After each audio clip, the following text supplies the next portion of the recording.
Hermanos, que Dios nos bendiga en esta mañana. Vamos a dar inicio a nuestro servicio dominical. Y para ello voy a suplicarles que ahí donde esté, incline su rostro, cierre sus ojos. Vamos a dar gracias a nuestro Padre Celestial. Señor Jesús, nuestro Salvador, venimos ante ti en esta mañana dándote gracias. Gracias por tu misericordia. Gracias por tu fidelidad. Porque, Señor, a pesar de nuestros errores, tú permaneces fiel. Asimismo, Señor, suplicamos que seas tú quien limpie en nuestra mente, nuestro corazón, de todo pecado. Y que cada día, Señor, nos guíes de acuerdo a tu voluntad. Gracias, Padre, por nuestros hermanos que ya están presentes en este servicio. Así también damos gracias por nuestros hermanos y amigos quienes nos ven desde casa. Bendícelos en gran manera, Padre. Y que todo lo que sea en este servicio sea de agrado para ti. Y que lo hagamos con un corazón limpio. Y que despejemos nuestra mente también de toda distracción para que podamos enfocarnos solamente en ti. Y que ese sea nuestro anhelo. Gracias, Padre. Gracias, Hijo. Gracias, Espíritu Santo. Amén y amén. Vamos a entonar el himno 110. Este lleva como título En la cruz. Así que cantemos a nuestro Señor.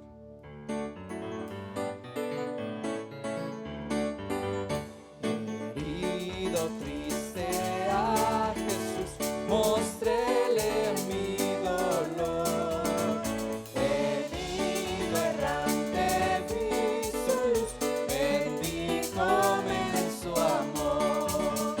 En la cruz, oh, primero vi la luz y las manchas de mi alma yo la ve.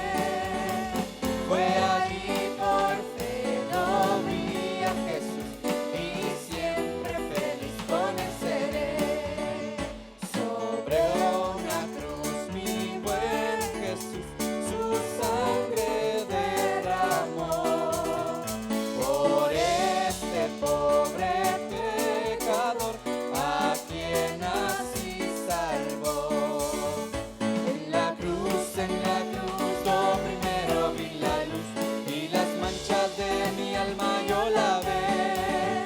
Fue allí por fe, lo vi a Jesús y siempre feliz con él seré. Venció a la muerte con poder y el Padre le exaltó. Confiar en él es mi placer, morir no temo yo. En la cruz, lo primero vi la luz y las manchas de mi alma yo la ve.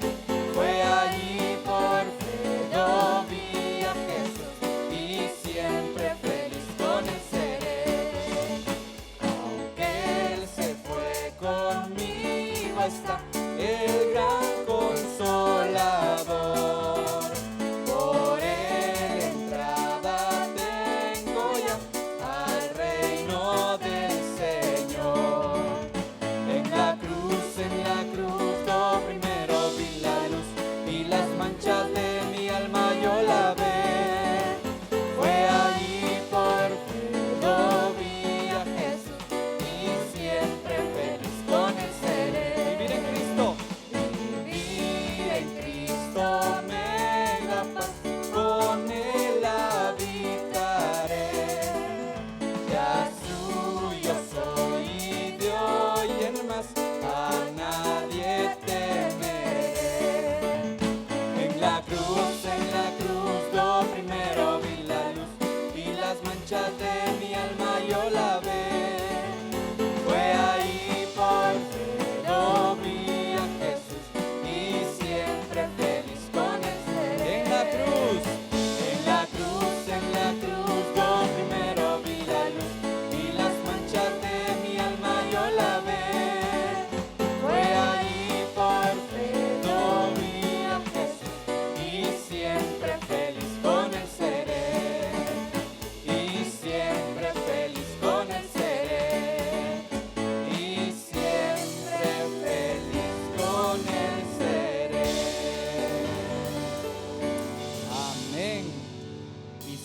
siempre seremos felices con nuestro Salvador Jesucristo. Quiero invitar a que abra sus Biblias al libro de los Salmos, capítulo 47.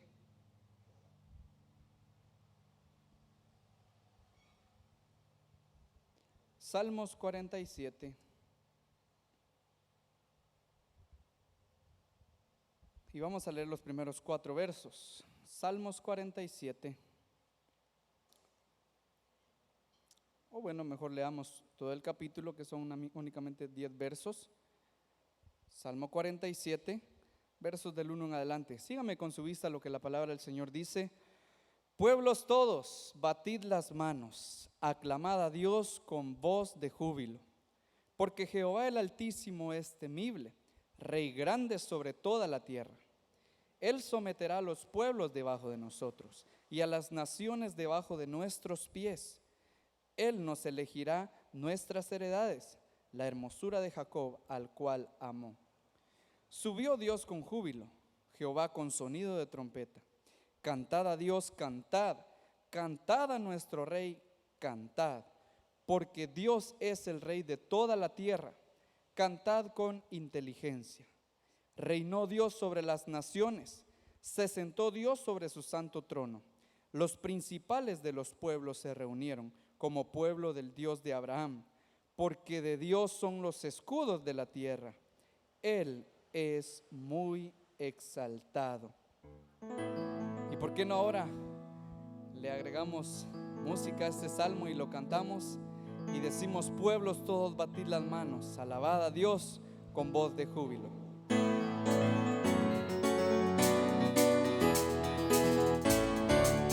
Pueblos todos, batid las manos, alabad a Dios con voz de júbilo. Pueblos todos, batid las manos, alabad al Dios de Israel. Pueblos todos, batid las manos, alabad a Dios con voz de júbilo. Pueblos todos, batid las manos, alabad al Dios de Israel.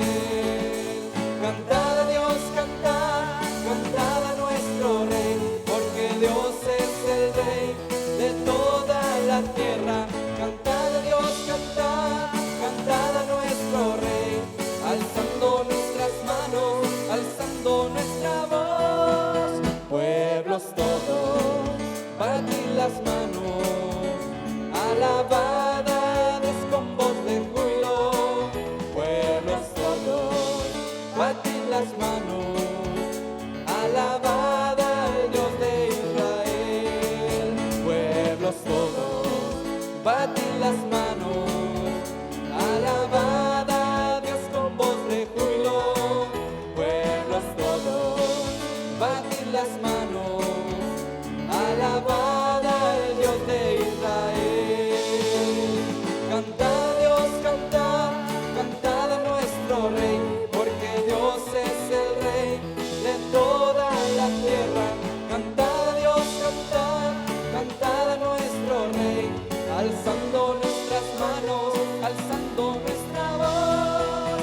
Pueblos todos, batid las manos, alabad a Dios con voz de júbilo. Pueblos todos, batid las manos, alabad al Dios de Israel. Alabad al Dios de Israel. Alabad al Dios de Israel. Amén. Él es la única razón de nuestra adoración.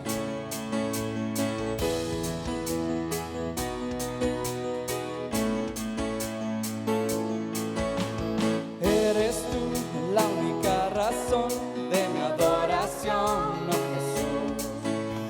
Eres tú la esperanza que anhelé tener, oh Jesús. Confío en ti, me has ayudado, tu salvación me ha regalado. Hoy hay gozo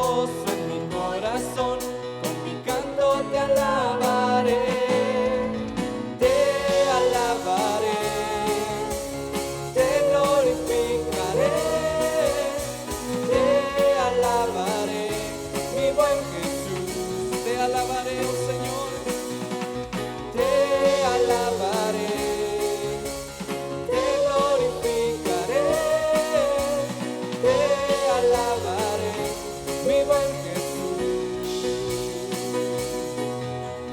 Eres tú la única razón de mi adoración, oh Jesús. Eres tú la esperanza que anhelé tener, oh Jesús. Confío en ti, me has ayudado, tu salvación me ha regalado.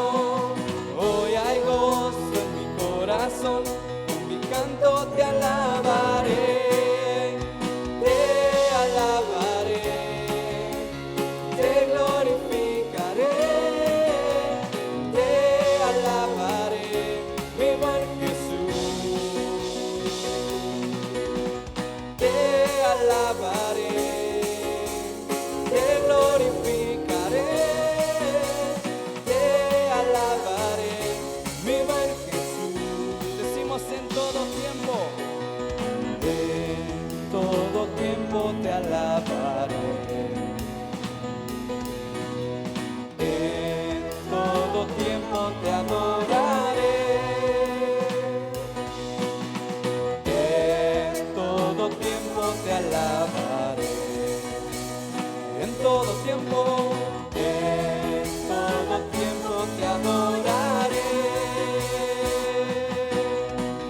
te alabaré, te glorificaré, te alabaré, mi buen Jesús. Te alabaré, te alabaré, te glorificaré, te alabaré, mi buen Jesús. Te alabaré, te glorificaré, te alabaré, mi buen Jesús.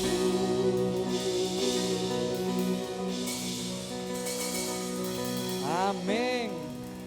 Señor, y solamente a ti damos toda la gloria, solamente a ti damos toda la alabanza, porque eres el único quien la merece. Gracias, Señor, porque nos permites alabarte. Gracias, Señor, porque nos das de tu infinito amor.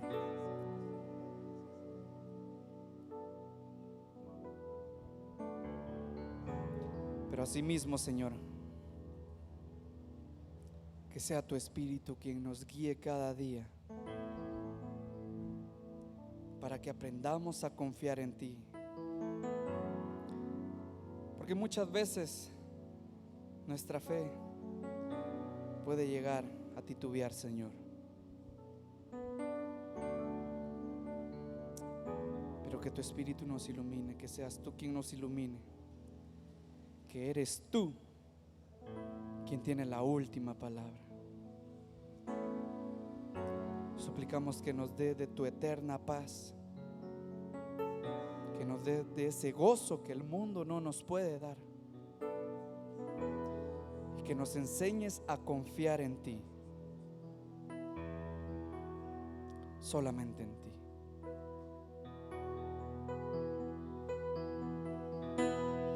Dame de tu eterna paz, dame el don para esperar. Ayúdame a confiar en ti, porque en mis fuerzas no puedo más. Dame de tu eterna paz, dame el don para esperar. Ayúdame a confiar en ti, porque en mis fuerzas no puedo más. Señor, tú eres nuestro sustento, tú eres mi sustento.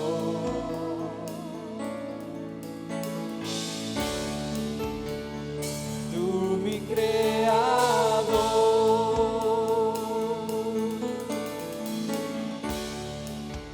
y la última palabra la tienes tú.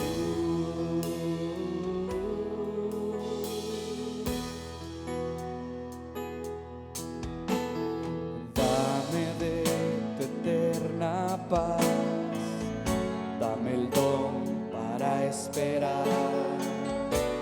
Ayúdame a confiar en ti, porque en mis fuerzas no puedo más.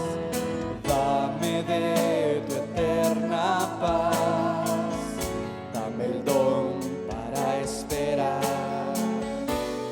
Ayúdame a confiar en ti, porque en mis fuerzas no puedo más.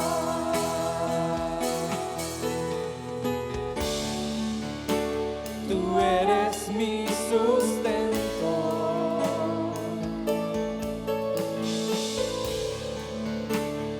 tú mi creador,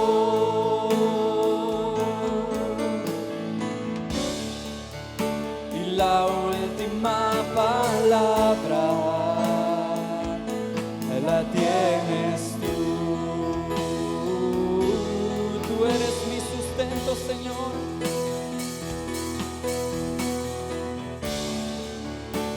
Tú eres mi sustento,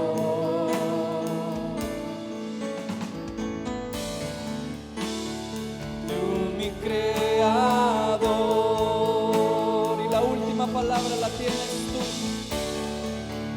Y la última palabra la tienes tú. Haz que brote en mí respuesta, oh Dios. No quiero ahogarme, no quiero ahogarme en mi humanidad. Haz que brote en mí, haz que brote en mí tu respuesta, oh Dios. No quiero ahogarme, no quiero ahogarme en mi humanidad. Tú eres mi sustento, tú mi creador, tú mi creador, y la última palabra la tienes tú. Y la última palabra la tienes tú. Señor, tú eres nuestro sustento.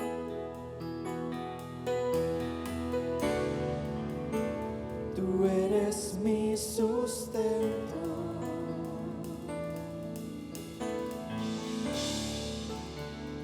tú mi creador,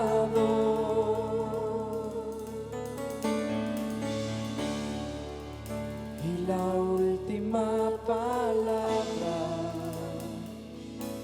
la tienes tú.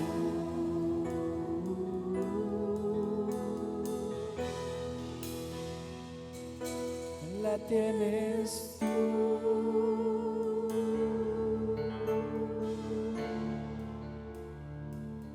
Señor, y tú tienes la última palabra. Ayúdanos a confiar en ti y que dependamos solamente de ti. En tu nombre lo suplicamos. Amén y amén. Dejamos el tiempo a nuestro pastor.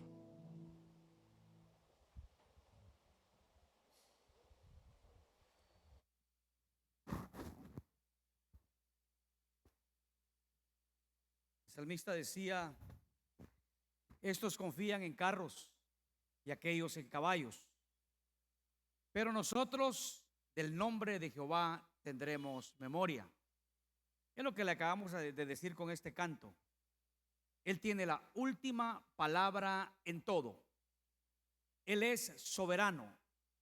Nada pasa en este mundo fuera de su control, y nada pasa en nuestras vidas fuera de su voluntad. Es cierto que muchas veces la voluntad de Dios puede no ser agradable a nosotros, pero para todo Dios tiene un propósito. En eso entendemos en Romanos cuando dice que todas las cosas ayudan a bien a aquellos que aman a Dios, porque entienden que a pesar de las circunstancias difíciles que puedan venir a su vida, Dios no obra sin propósito. Todo lo que Dios hace tiene un propósito. Hemos estado teniendo tiempos difíciles, es cierto, pero damos gloria a Dios, Él nunca nos ha abandonado. Él es fiel y su misericordia permanece para siempre. Y esa es nuestra esperanza y por eso le alabamos, le adoramos. Y por eso es que también debemos andar en obediencia en sus caminos, para que su mano de bendición siempre podamos verla con nosotros. Gloria sea siempre a nuestro Dios. Esta semana tuvimos una preciosa semana de enseñanzas con unos hermanos de Alabama. Vinieron algunos pastores de la región, otros un poquito más lejanos. Y fue de muchísima bendición. Estudiamos a lo largo del Antiguo Testamento, los libros del Antiguo Testamento, y es muy interesante ver cómo el Antiguo Testamento y el Nuevo Testamento están conectados entre sí, complementándose el uno con el otro y revelándonos el plan perfecto de Dios para la humanidad, el plan perfecto de Dios para su iglesia. Es hermoso saber que aquellos tiempos vividos hace miles de años, Dios se empezó a manifestar a través del pueblo de Israel y dándoles a conocer su voluntad. Vimos también cómo es que ese pueblo se pone en desobediencia a Dios a lo largo de muchas etapas y vienen consecuencias que tienen que sufrir en sus vidas por causa de esa desobediencia. Bueno, no estamos tan lejos de ellos, porque Dios es el mismo ayer y hoy y por los siglos de los siglos. El Dios del Antiguo Testamento es el mismo Dios del Nuevo Testamento y es el mismo Dios hoy. A veces creemos que es diferente. No, es el mismo Dios. Y si bien es cierto que estamos nosotros viviendo bajo la gracia de Dios, siempre todo ha sido por la gracia de Dios. Por la gracia de Dios. Jeremías decía al pueblo que por su gracia no habían sido consumidos. En otras palabras, el pueblo se merecía la destrucción, pero la gracia de Dios hacía que un remanente, permaneciendo fiel, recibiendo esa gracia, pudiese seguir con vida sirviendo al Señor. Esta mañana vamos a continuar con nuestros estudios en Marcos. Vamos a estudiar el libro de Marcos y vamos a ir al capítulo 4, versículos del 26 hasta el 34. Marcos 4, 26 al 34.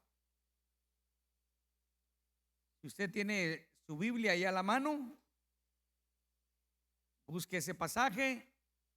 Algunos tal vez la tienen en su dispositivo electrónico. Búsquenla ahí en su celular. Marcos 4, 26 al 34. Dice así la palabra de Dios. Decía además, así es el reino de Dios, como cuando un hombre echa semilla en la tierra y duerme y se levanta de noche y de día. Y la semilla brota y crece sin que él sepa cómo, porque de suyo lleva fruto la tierra. Primero hierba, luego espiga, después grano lleno en la espiga. Y cuando el fruto está maduro, enseguida se mete la hoz, porque la siega ha llegado. Decía también, ¿a qué haremos semejante el reino de Dios? ¿O con qué parábola lo compararemos? Es como el grano de mostaza, que cuando se siembra en tierra es la más pequeña de todas las semillas que hay en la tierra. Pero después de sembrado, crece y se hace la mayor de todas las hortalizas y echa grandes ramas de tal manera que las aves del cielo pueden morar bajo su sombra. Con muchas parábolas como estas les hablaba la palabra, conforme a lo que podían oír, y sin parábolas no les hablaba, aunque a sus discípulos en particular les declaraba todo. Oremos. Padre, gracias. Muchas gracias por declararnos todo en tu palabra. Y gracias porque tu Espíritu que está con nosotros abre nuestro entendimiento, ilumina nuestras mentes, clarifica nuestro corazón para que podamos entender la enseñanza que tú nos das. Pero Padre, danos un espíritu dócil, obediente, para que, obedeciendo lo que tú nos enseñas, seamos fieles en ponerlo por obra. Ayúdanos, Señor. Bendice tu reino, bendice tu iglesia. Danos ese crecimiento a cada uno en particular, pero también como iglesia colectivamente. Y que llevemos ese mensaje de esperanza a un mundo que tanto necesita de Cristo. Gracias, Señor. En el nombre de Jesús. Amén. La Biblia nos enseña que uno, y probablemente de manera individual, el propósito más grande que Dios tiene para nuestras vidas al salvarnos es que crezcamos. Es que crezcamos. Es que cada día nos parezcamos más a Cristo. Que vayamos desarrollando nuestras vidas cristianas en crecimiento de tal manera que cada vez quede menos de nosotros y Cristo crezca en nosotros. Como lo dijo Juan el Bautista en otro contexto, pero que aplica un principio. Juan dijo: es necesario que yo mengüe y que Él crezca. Tomándolo de manera personal en el crecimiento cristiano, podemos decir: es necesario que haya cada vez menos de mí para que haya más de Cristo. El crecimiento del creyente es un proceso que se va desarrollando, alcanzando cada vez más y más madurez en su vida. Por eso es que nosotros no podemos detenernos. El creyente, sabe, nunca vive estático. Y es triste que si no crece, entonces decrece. Hace varios años un pastor, mi primer pastor por cierto, nos decía en una ilustración: el caminar del creyente es como un oso polar escalando una montaña de nieve. Tiene que estar braceando constantemente para ir hacia arriba. Y si se detiene, se desliza hacia abajo. Las parábolas que hoy vamos a considerar tienen que ver con el crecimiento. Y ustedes se han dado cuenta, son dos las que leímos. Y una va a referirse a ese crecimiento individual, a ese crecimiento personal, a ese crecimiento del cual de cada uno de nosotros somos responsables ante Dios para que se desarrolle. Y la segunda tiene que ver con el crecimiento colectivo. Ambas tienen que ver con el reino de Dios, pero una tiene que ver como el creyente individualmente y el segundo como iglesia colectivamente. No quiere decir que no tengan nada que ver la una con lo otro. De hecho, están conectadas entre sí. Porque es obvio que el crecimiento individual de cada creyente en una congregación va a producir un crecimiento colectivo. Y mientras más sean los creyentes que crecen en una congregación, más será el crecimiento de esa congregación. Y me refiero a esto tanto en números, pero también en cuanto a madurez a través del conocimiento de la palabra de Dios y la obediencia a la misma. Veamos esa primera parábola, versos 26 al 29. Decía además: así es el reino de Dios como cuando un hombre echa semilla en la tierra y duerme y se levanta de noche y de día, y la semilla brota y crece sin que él sepa cómo, porque de suyo lleva fruto la tierra. Primero hierba, luego espiga, después grano lleno en la espiga, Y cuando el fruto está maduro, enseguida se mete la hoz porque la siega ha llegado. Es interesante esta parábola que trata sobre lo inexplicable que es el crecimiento o el cambio que se da en el creyente.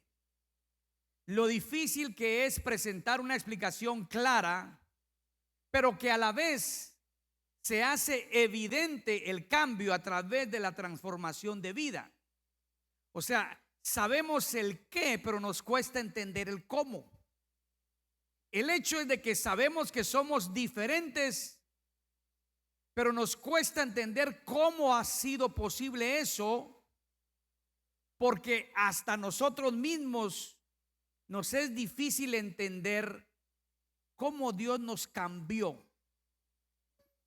dedicándonos antes a una vida ajena a Dios, en contra de la voluntad de Dios, para convertirnos en sus hijos y que Él llegue a ser lo más importante para nosotros. Eso es difícil. Y a veces nosotros le buscamos explicación y vemos alrededor y podemos empezar a decir fue por esto, por aquello. Pero sabe, para buscarle respuesta al cambio en su vida, mire hacia arriba. De allá vino la bendición para que Dios transformara nuestras vidas. Y se ilustra de esta forma. ¿Cómo explicar que yo estaba en una orilla de un río y de repente me encuentro al otro lado sin saber cómo pasé? Pero más aún, no solo me explico cómo, no me explico cómo pasé al otro lado, sino que ahora ya no me interesa regresar a donde estuve antes. Y cuando empiezo a caminar en los nuevos terrenos del otro lado del río, empiezo a experimentar las cosas más maravillosas en mi vida que nunca soñé, que nunca imaginé, que de hecho no solo no las pensaba hacer, sino que pensaba que nunca podían ser, pero que Dios en su gracia nos ha concedido. Cristo lo describe en esa parábola diciendo que el reino de Dios es como cuando un hombre echa semilla en la tierra y duerme y se levanta de noche y de día, y la semilla brota y crece sin que él sepa cómo. Bueno, algunos dirán, miren, los descubrimientos de la agricultura ahora ya nos explican esto y lo otro. Recuerden, los tiempos de Jesús no habían esos avances. Por eso tenemos que ubicarnos a la época en la que Él existió y lo que se sabía en aquella época. En otras palabras, el campesino sembraba su tierra, el agricultor sembraba la semilla con esperanza de que iba a dar fruto. Por supuesto, esta parábola está conectada a la parábola del sembrador. Y esta parábola ya se va a referir a la semilla sembrada en buena tierra. La tierra es buena, la semilla es buena, el sembrador es bueno. ¿Qué se espera? Que dé fruto. Pero antes de dar fruto, tiene que brotar. Tiene que brotar. Si usted habla con algún agricultor, se da cuenta que se siente feliz cuando ya la plantita viene germinando. Todavía no hay fruto, pero es una buena seña. Esa semilla pegó. ¿Por qué? Porque ya viene la plantita. Y explica bien ese proceso y va echando sus hojas, porque esas hojas son necesarias para la oxigenación de la planta y que pueda crecer saludablemente. Y luego viene la espiga, que puede ser descrita también en unas plantas como flor. Y la flor es esperanza.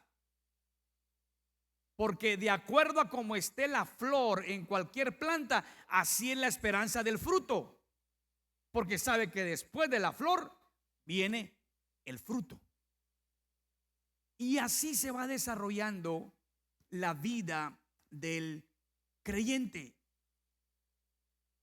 Y es Dios quien va haciendo todas estas cosas. Por cierto, como lo dije antes, es un proceso. Es un proceso en el cual Dios nos lleva al crecimiento. Pero saben, mis hermanos, Yo no sé mucho de agricultura, pero quizás la siembra más común en nuestro medio sea el maíz. Y el maíz tiene un tiempo.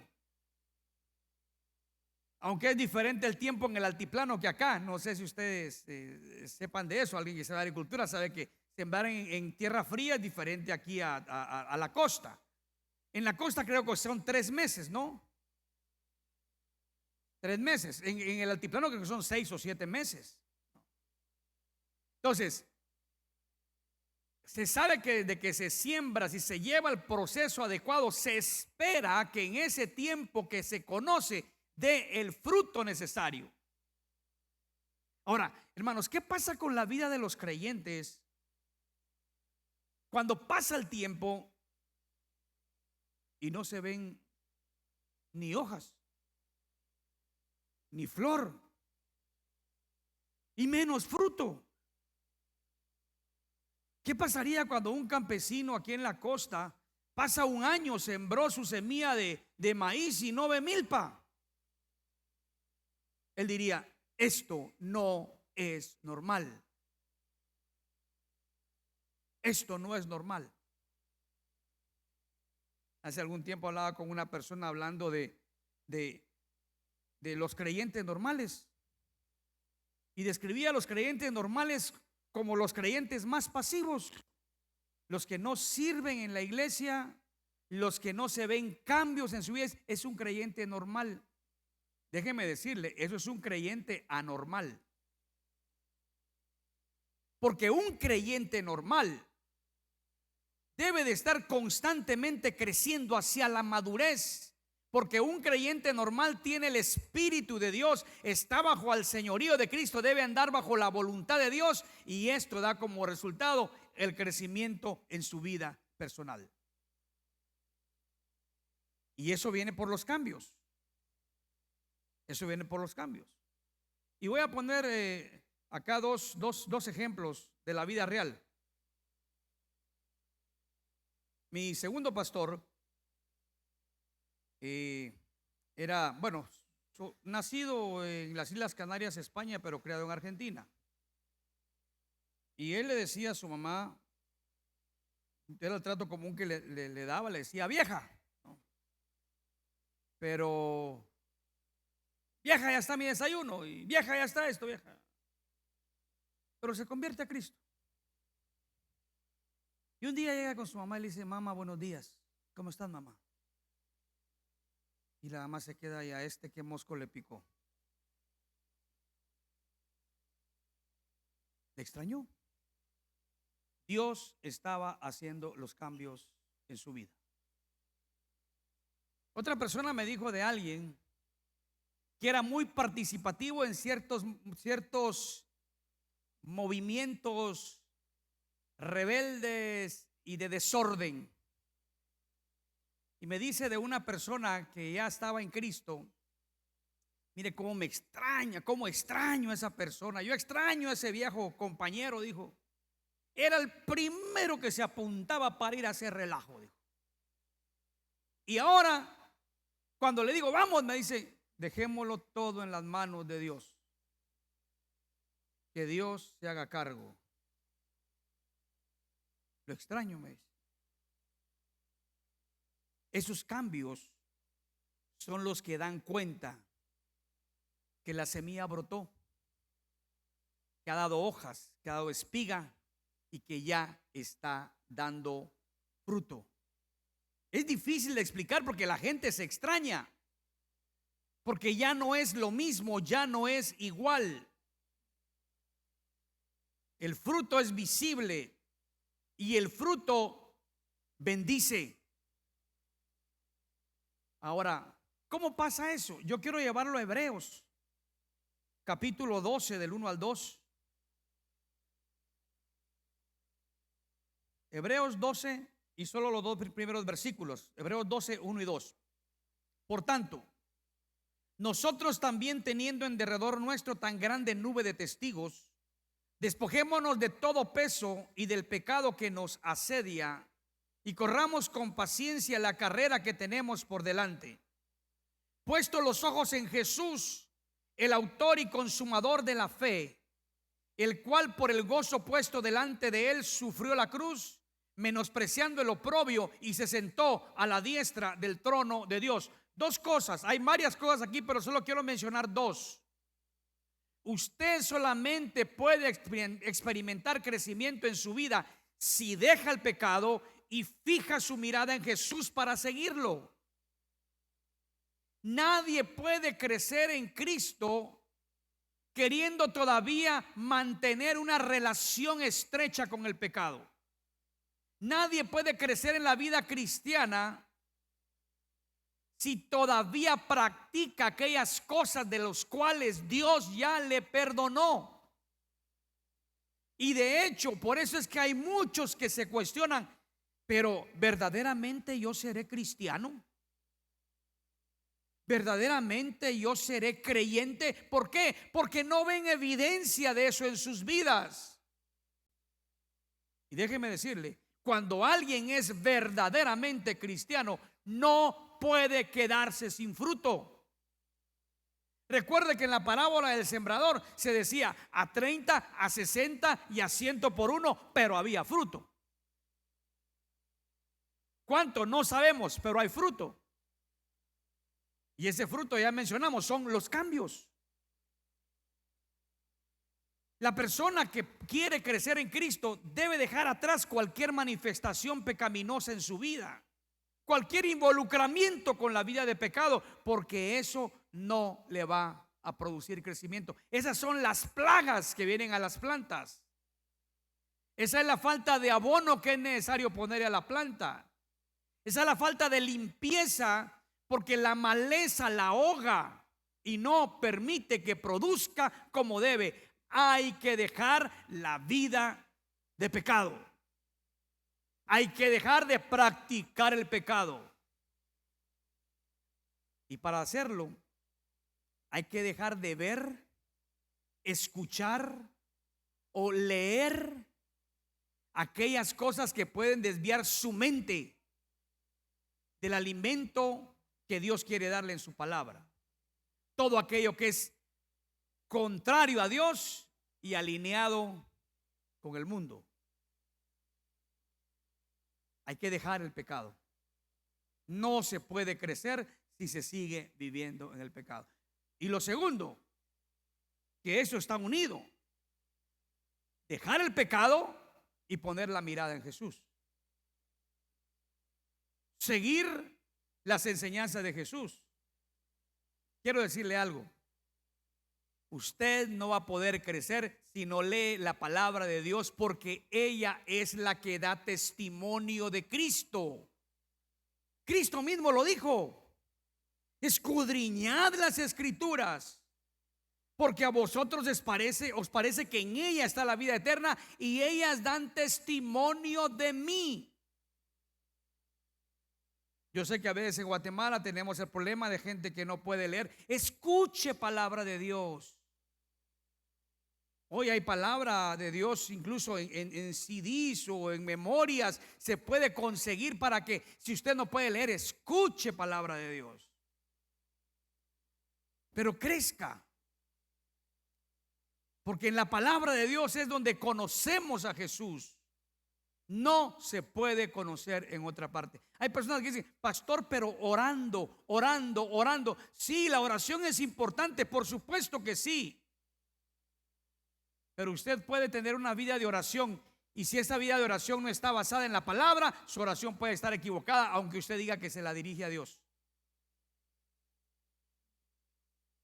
Si no está basada en la palabra de Dios, si no está basada en lo que la palabra de Dios enseña.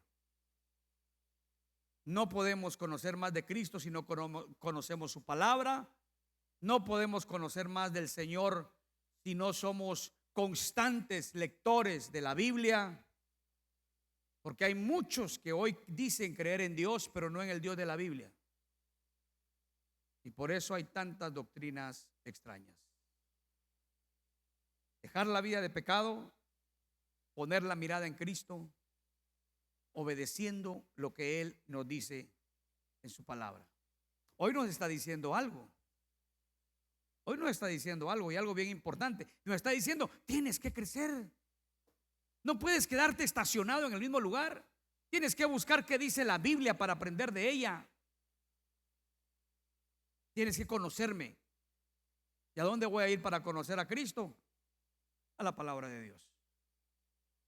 Segundo, el crecimiento colectivo, versos 30 al 32 de Marcos 4. Marcos 4, 30 al 32. Decía también, ¿a qué haremos semejante el reino de Dios? ¿O con qué parábola le compararemos? Es como el grano de mostaza que cuando se siembra en tierra es la más pequeña de todas las semillas que hay en la tierra. Pero después de sembrado crece y se hace la mayor de todas las hortalizas y echa grandes ramas de tal manera que las aves del cielo pueden morar bajo su sombra. Cuando uno lee este pasaje así a la ligera, dice, bueno, la semilla de mostaza no es la más pequeña de todas las semillas. Sí era la semilla más pequeña que plantaban los judíos en su tiempo. Pero no es el más grande de los árboles, porque una ceiba es muchísimo más grande que una planta de mostaza. Sí, pero dice ahí entre las hortalizas. Y crece al nivel que puede echar ramas a donde las aves hacían sus nidos. Era una planta cuyas hojas eran usadas como vegetales, ¿no? Y su semilla como condimento.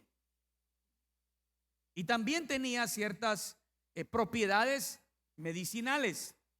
Era muy, muy conocida. Entonces Jesús dice, miren esa planta, miren. Y cualquier, hermanos, cualquier planta, sin ser la semilla de mostaza, Jesús la usa como una semilla muy pequeña. Usted ve que siempre la planta va a ser mayor que la semilla que se sembró.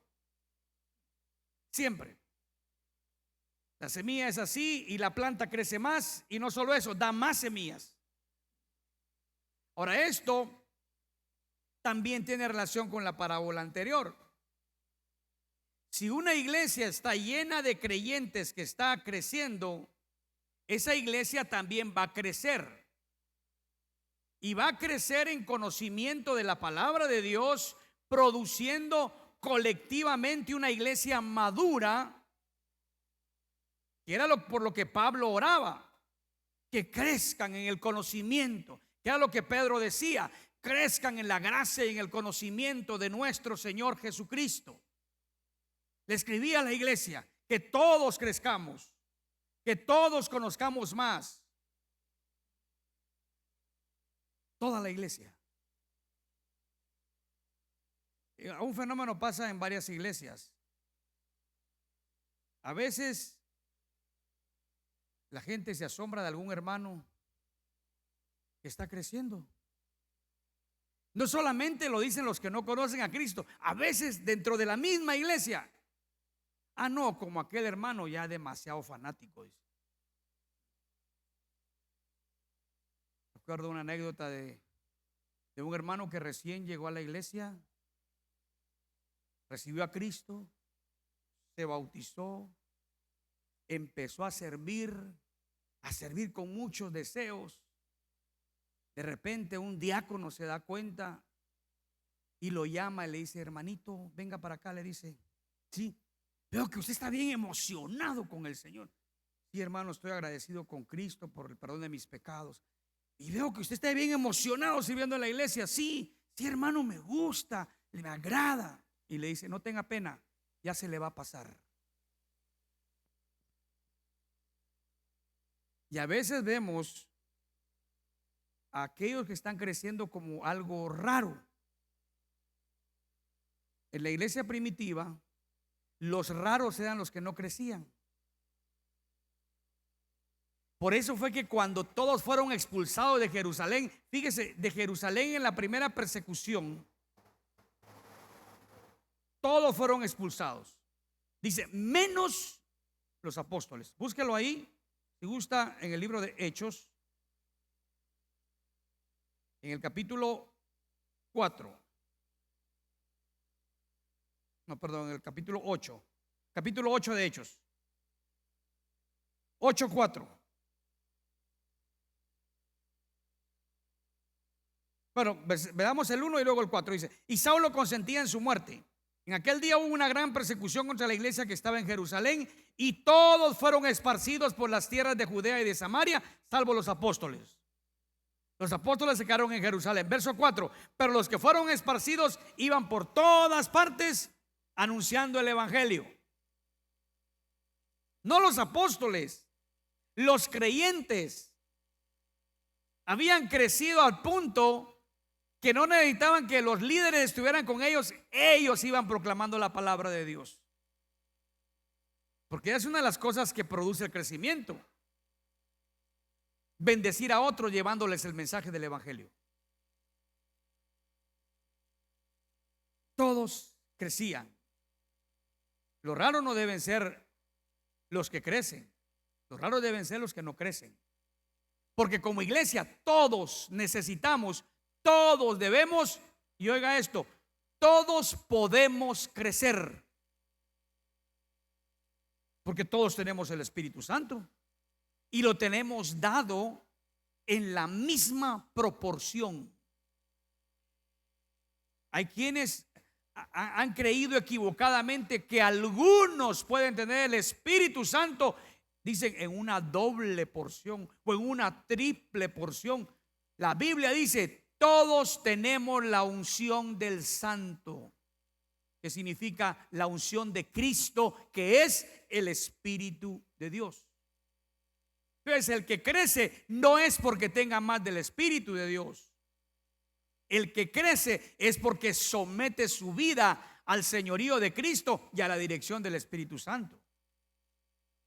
Y esto produce ese crecimiento colectivo, porque toda la iglesia, madurando, creciendo, hace la voluntad de Dios. Así ha sido desde el principio. En Pentecostés, ¿cuántos recibieron el Espíritu Santo? 120. Los apóstoles y otros creyentes que estaban ahí en el aposento alto. Pero Pedro predica el primer sermón, se convierte en 3,000. Y luego otro sermón, 5,000. Y luego ya multitudes.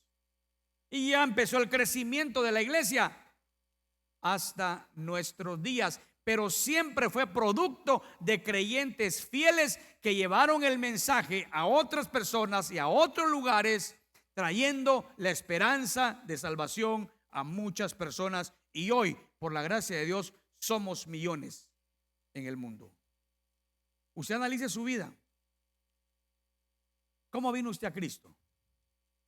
Es muy rara la persona que dice: fíjese que yo solito me interesé. Alguien nos habló, alguien nos guió, alguien nos invitó. Y hoy estamos aquí por la gracia de Dios. Sí, Dios hizo la obra, sí, pero parte de su obra es hecha a través de aquellos que, obedeciendo, llevan el mensaje a otros. Y eso produce el crecimiento de la iglesia. Y el crecimiento de Dios, de la iglesia, del reino de Dios, ¿sabe?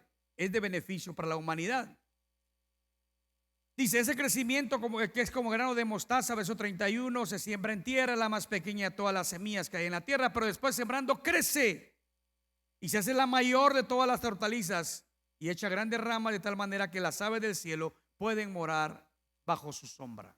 Hermanos, la iglesia es de bendición para la humanidad, porque la iglesia es la encargada de practicar y promover aquellos valores que Dios nos enseña en su palabra y que nos los ha dado para bendición de los hombres. Aún los no creyentes se benefician de las bendiciones que Dios trae por medio de la iglesia. Ahora, algunos dirán: pero fíjese que hay quienes como que no les gusta la iglesia y dicen que no son de bendición. Bueno, pueden ser dos cosas. Uno, puede que esa iglesia no esté haciendo lo que Dios quiere. O puede que el mundo quiera que la iglesia haga lo que ellos quieren y no lo que Dios quiere. En el primer caso, es cierto, hermanos, hay iglesias en las que lamentablemente por no enseñar de la palabra de Dios, son mal vistas en el mundo. Líderes que aprovechando su popularidad, no su conocimiento bíblico, su popularidad, su aceptación, enseñan distinto a lo que Dios enseña. Y entonces empiezan a juzgar la iglesia. Y el problema es que ahí nos vamos todos. Es que vos a darle el pisto al pastor vas. ¿Por qué? Por culpa de aquellos mercaderes que negocian con el evangelio. Y como no conocen la interioridad de todas las iglesias, ustedes no saben que no toda iglesia es igual. Ahora, por otro lado, también está que muchos quieren que la iglesia se adapte a las cosas del mundo. Yo iría a la iglesia y sería buena la iglesia, pero si me permitieran ahí los fines de semana irme a dar mi vueltecita por aquellos lugares. Sería bueno ir a la iglesia si me permitiera tener dos, no quiero 1000 como Salomón, pero 2 mujercitas. Así sería bonito la iglesia. Entonces dicen, no, hermanos. Ahora hay una cuestión. Si la iglesia predica contra el pecado, es porque el pecado es dañino para la humanidad. Aún aquellos personajes bíblicos, no como Salomón, que Salomón tuvo 1000, pero mire cómo lo desviaron. Mire dónde paró Salomón por complacer a sus muchas mujeres y por su interés económico de que la nación creciera en poder. Terminó idólatra. Bueno, al final pues se arrepintió y se dio cuenta de que todo lo que había hecho era pura vanidad y que lo mejor era temer a Dios y obedecer sus mandamientos. Al final se dio cuenta de eso. Vea, pero vayamos al caso del Cana. ¿Qué problema el del Cana solo con 2? Alguien todavía, pastor, si qué problema solo con una, entonces ¿para qué quiere 2? Dese cuenta que cuando uno no obedece lo que Dios dice en la Biblia, siempre vienen consecuencias que se lamentan en la vida. Siempre. Por eso es que la iglesia es bendición para la humanidad, porque predica en contra del pecado. Predica en contra de la inmoralidad. ¿Sabe usted que la inmoralidad ha sido la causa que ha traído abajo grandes imperios a través de la historia? Grandes imperios se perdieron en inmoralidades. Entonces, la iglesia es de bendición. Ahora, lo podemos explicar de una manera muy sencilla, hermanos. La iglesia, Dios la usa para ayudarme a cambiar. Sí, el que cambia es el Espíritu Santo, por supuesto. Sí, lo que cambia es la palabra de Dios, por supuesto. Pero claro que la iglesia me ayuda, porque ahí es donde me enseñan de la palabra de Dios. Porque ahí es donde yo puedo practicar la obediencia al Espíritu Santo a través de los dones que Él me da, sirviendo a otros. Dios quiso usar la iglesia para ser su agente en este mundo de bendición para cada vida. Y si usted analiza su vida y la ha vivido conforme la palabra de Dios, usted va a ver que la bendición de Dios y de la iglesia le han ayudado en gran manera. Mire, cuando uno se analiza personalmente, como persona, individualmente, yo he sido bendecido desde un comienzo de mi vida cristiana. Mi familia ha sido bendecida. Mi familia ha sido bendecida. Personas que me conocen han sido bendecidas, aunque no sean de la iglesia. Personas que me conocen. Hay comunidades que han sido bendecidas. Y los países en general, en donde hay palabra de Dios, en donde hay iglesia, también han sido bendecidos. Porque los principios del evangelio son de bendición general. Volviendo de vuelta, el evangelio enseña la fidelidad matrimonial. Y aunque una persona no sea creyente, si practica ese principio, es bendecido. es bendecido. Entonces, es de bendición general. Ahora, ¿cómo crecí individualmente? Ya lo vimos. Dejo el pecado, sigo a Cristo. Dejo de contemplar el pecado, pongo mi mirada en Cristo. ¿Cómo crezco? ¿Cómo ayudo a crecer colectivamente a la iglesia? Primero que nada, hermanos, el crecimiento debe ser intencional.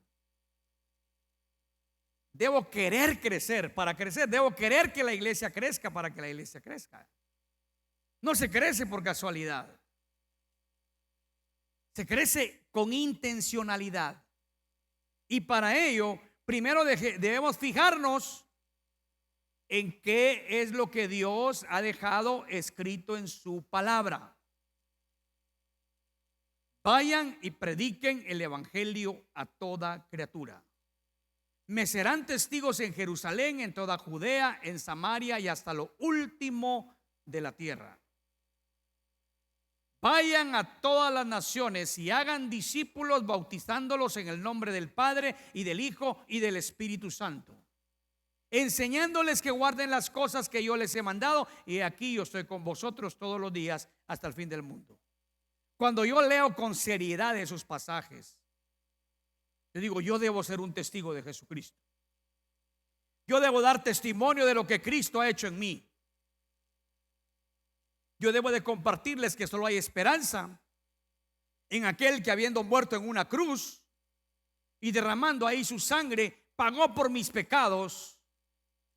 Y si ellos quieren tener esa bendición de ser salvos, deben arrepentirse de sus pecados y confiar en el único que los puede perdonar y darles vida eterna, Cristo Jesús. Yo debo ir y proclamar ese mensaje. Yo debo no solamente hacerlo una vez. Yo debo establecer una relación con aquellas personas que quiero alcanzar para Cristo y hablarles del amor de Cristo y mostrarles el amor de Cristo y orar por ellos y pedir a Dios que hable a sus corazones, y como dice un himno, dejaré el resultado al Señor. Pero yo voy a hacer lo que Dios me llama a hacer, y Dios hará lo que Él tenga que hacer. Pero yo debo estar dispuesto a hacerlo. Decidirnos a ser obedientes es parte de la vida cristiana. Hay personas que están necesitadas de escuchar este mensaje. Hay personas que realmente, hermanos, están pasando situaciones difíciles por causa del pecado que está en sus vidas y que solo Cristo puede sacarlos de ahí. Pero hay que decidirnos a hacerlo. Hay que tomar el mandamiento del Señor como lo es, como lo que es, un mandamiento. Y debo empezar a pensar y a orar por aquellos a quienes Cristo me quiere llevar. El final de este pasaje dice así, versos 33 y 34 del capítulo 4 de Marcos. Con muchas parábolas como esta les hablaba la palabra conforme a lo que podían oír, y sin parábolas no les hablaba, aunque a sus discípulos en particular les declaraba todo. Jesús enseñaba por parábolas, y las parábolas eran situaciones de la vida real cotidiana que Cristo las usaba para enseñar una verdad espiritual. Algunos se quedaban sin entendimiento. Ahora, a los discípulos Jesús no solamente les hablaba las parábolas, sino que se las explicaba, se las interpretaba para que ellos entendieran con claridad. Ahora, oiga eso. El entendimiento de las parábolas tenía que ver con el concepto que la gente tenía de Jesús. ¿Quién era Él? Por eso a Jesús le interesaba. ¿Quién dice la gente que soy yo? Y luego dice, ¿quién dicen ustedes que soy yo? Porque a Jesús le interesa quién es Él para nosotros.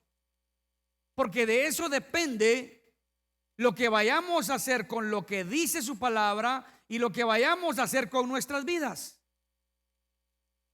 Si Jesús es mi Señor, no solo voy a ser atento al escuchar, voy a ser atento al obedecer. Ahora, Jesús a nosotros nos declara todo porque tenemos su espíritu. Y creo que entendemos claramente lo que esta mañana Él nos ha enseñado y lo que Él espera de nosotros. Él espera obediencia para crecimiento individual, para crecimiento personal, pero Él espera obediencia también para que la iglesia crezca, llevando el evangelio a otros. Y cuando hablo de iglesia, hermano, no es de llenar la gente. Bueno, ni se puede llenar con gente ahora los templos. No se trata de llenar el templo, se trata de llevar bendición a las familias con la presencia de Cristo en sus vidas, como ha sido bendición para aquellos que ya lo tenemos en nosotros. Pero solamente se puede tener esto si somos obedientes a lo que el Señor nos ha dicho. Si nosotros hacemos lo que Dios quiere. ¿Entendimos la parábola del crecimiento de la semilla? ¿Y de la semilla de mostaza? ¿Y ahora qué nos toca? Hacer lo que Cristo nos ha dicho en estas enseñanzas. Vamos a orar. Amado Dios y Padre Todopoderoso, gloria sea a tu nombre por siempre. Y bendito seas tú por toda la eternidad. Gloria sea a ti, Señor. Hoy venimos delante de tu presencia para darte gracias por haber traído por medio de un siervo o de una sierva obediente tu mensaje del evangelio a nuestras vidas. Alguien, un hijo tuyo o una hija tuya, obedeciendo a lo que tú le enviaste, a lo que tú le dijiste en tu palabra, y teniendo amor por nosotros, vino a compartirnos ese mensaje y hoy estamos aquí. Con toda certeza eran personas que vivían en obediencia, que vivían creciendo, habiendo dejado el pecado y poniendo sus ojos en Jesús. Pero ahora, Señor, nosotros, ya habiendo venido a tu reino admirable, somos los responsables de llevar a otros tu mensaje. Que lo hagamos con paciencia, que lo hagamos con amor, con esperanza, con fe. Ayúdanos a ser esos siervos obedientes, esos hijos tuyos que hagamos tu voluntad. Y que de esta manera, Señor, podamos cada día parecernos más a Cristo y que tu reino crezca, trayendo bendición a la vida de muchos. Amado Dios, muchas gracias y que a ti sea toda la honra y toda la gloria en el bendito nombre de tu Hijo amado, nuestro Señor y Salvador Jesucristo. Amén y amén. Gloria sea al Señor, mis hermanos. Que Dios los bendiga a todos y recuerden a vivir cada día en la voluntad de Dios, y Él es fiel. Él es fiel a nosotros. Que Dios nos bendiga, que tengamos una semana muy bendecida. Les pedimos también la transmisión por medio